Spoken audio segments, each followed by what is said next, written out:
Ayan mga idol, nandito po tayo ngayon sa Graham ATV Ride. Ngayon tara panoorin natin yung mga guests natin.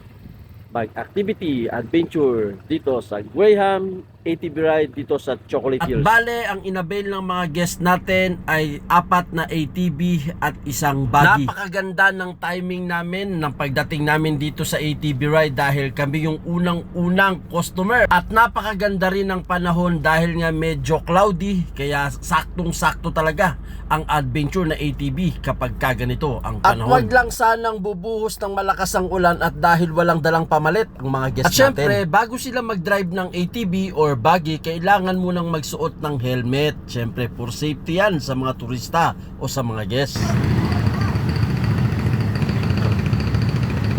At eto na nga, pine-prepare na nga ng guide ang mga sasakyan ng mga guests natin, ang 4 na ATV at isang buggy. At dahil nga hindi na medyo maulan etong week na to, kaya kung mapapansin nyo, yung daanan o yung kalsada hindi na masyadong putik. At timing nga nang papunta na yung mga guests natin ay bigla naman bumuhos yung ambon. Pero okay lang yan, caring-care yan dahil ang mga guests natin go na go na go sa ATV Adventure dito sa Chocolate Hills. Yung buggy, nasa ATV po.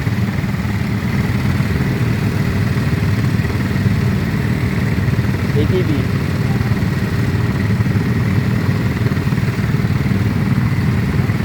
Ito ma'am, ito pa.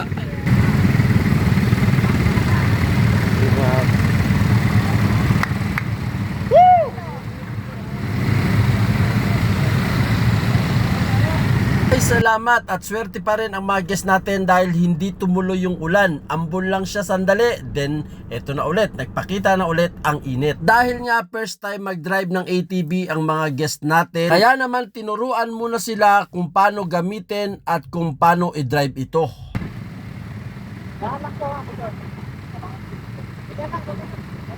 Press lang ma'am, i-press. Yun. Okay. Abante pa konti ma'am.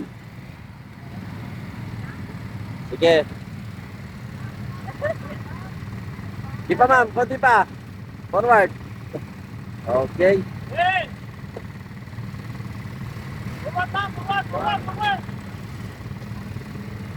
At eto na nga, let's adventure begins! Yeah, follow the guide po. Naka-blue yung guide namin ano? Ah, yung naka-blue po, naka-blue. Naka-blue po ma'am, guide.